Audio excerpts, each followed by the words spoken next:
रुद्रप्रयाग से विधायक भरत चौधरी का एक विवादित बयान सोशल मीडिया पर तेजी से वायरल हो रहा है। ये बयान एक सार्वजनिक कार्यक्रम के दौरान मंच से दिया गया, जिसमें विधायक ने अधिकारियों को लेकर आपत्तिजनक भाषा का प्रयोग किया। वायरल वीडियो में वो कहते नजर आ रहे हैं कि जो अधिकारी उनकी बात नहीं सुनेगा वो उनके जूते की सुनेंगे।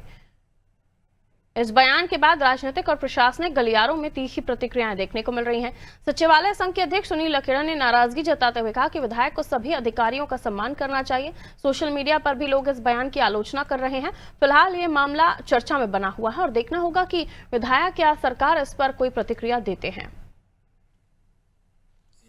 मैंने आपके माध्यम से मुझे ज्ञात हुआ है और मेरा ये कहना है कि यदि ऐसा कुछ कहा है माननीय विधायक जी ने तो ऐसा नहीं कहना चाहिए था, क्योंकि सरकार, कर्मचारी, अधिकारी सब एक ही कड़ी के लोग हैं। आपसी सामंजस्य से सारा काम चलता है और प्रदेश का विकास भी होता है।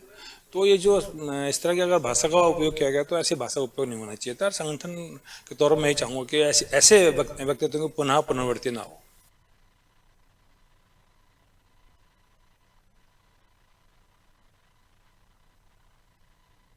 तो भाजपा विधायक ने एक विवादित टिप्पणी की है, जिसके बाद से लगातार जो है इस पर बयानबाजियां तेज हो गई हैं। रुद्रप्रयाग से विधायक भरत चौधरी का ये बयान जो तेजी से अब वायरल हो रहा है और सार्वजनिक कार्यक्रम के एक मंच पर वो ये बात कहते हुए नजर आए, जिसमें वो कह रहे हैं कि अधिकारी उनकी बात नहीं सुनेंगे तो उनके जूते की सुनेंगे। ये बहुत ही विवादित है और ऐसे जनप्रतिनिधियों को उस तरीके की बातें शोभा नहीं देता, और खासतौर पर जब आप ऐसे जिम्मेदार पद पर हो। सोनू हमारा सहयोगी हमारे साथ जुड़े हुए हैं। सोनू, इस बयान के बाद किस तरह की प्रतिक्रियाएं आ रही हैं, और जाहिर है सोशल मीडिया पर कई लोगों के नेगेटिव कॉमेंट्स भी अब सुनाई दे रहे हैं इस पर।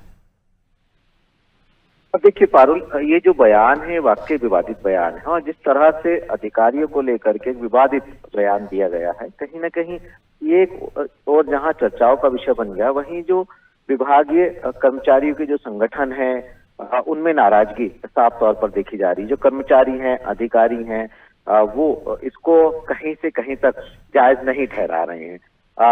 इसमें हम बीजेपी के कुछ जो प्रदेश स्तरीय नेता उनसे भी बातचीत करने की कोशिश कर रहे हैं। जल्दी उनकी भी प्रतिक्रिया सामने आएगी। जो विपक्षी पार्टी के नेता हैं वो भी इसको जायज नहीं ठहरा रहे हैं, क्योंकि ये बात बिल्कुल सही है कि उत्तराखंड की नौकरशाही को लेकर के कई बार ये मामले सामने आए हैं, और उनकी कार्य संस्कृति को लेकर के जो ये मामला है जनप्रतिनिधियों के सम्मान का, ये विधानसभा तक में भी विशेष अधिकार हनन के रूप में चर्चाओं में बना है।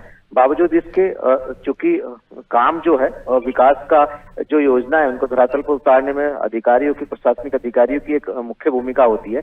ऐसे में अधिकारी इसकी आलोचना कर रहे हैं, और निंदा के साथ साथ कुछ कर्मचारी संगठनों ने तो आंदोलन की भी बात कही है और कुछ माफी की बात कर रहे हैं, क्योंकि ये अधिकारियों को अपमानित करने से लेकर के इसको जोड़ करके देखा जा रहा है। अब ये देखना होगा कि पार्टी की तरफ से आखिर इसमें क्या प्रतिक्रिया सामने आएगी, और साथ ही साथ ये भी देखना होगा कि जो विभागीय अधिकारी और कर्मचारियों के जो संगठन है और शासन प्रशासन के जो अधिकारी हैं वो आखिर आगे किस तरह की रणनीति इस बयान को लेकर के बनाने वाले हैं। पारुल, बिल्कुल भी आने वाले समय के साथ पता चलेगा, लेकिन दोबारा वही कहूंगी कि इस तरह की टिप्पणियों से बचना चाहिए, इस तरह के बयान नहीं देना चाहिए। सार्वजनिक तौर पर आप इस तरह की बातें करते हैं, इसको लेकर फिर जाहिर है कि लोगों की धारणा भी बदलती है कि क्योंकि हम जब अधिकारियों को किसी पद पर देखते हैं तो सम्मान की भावना उत्पन्न होनी चाहिए, लेकिन अब जो बयान उनकी तरफ से दिया गया है उसको लेकर काफी किरकिरी उनकी हो रही है। लौटूंगी सुनूं, अगली खबर पर आपसे बात करेंगे।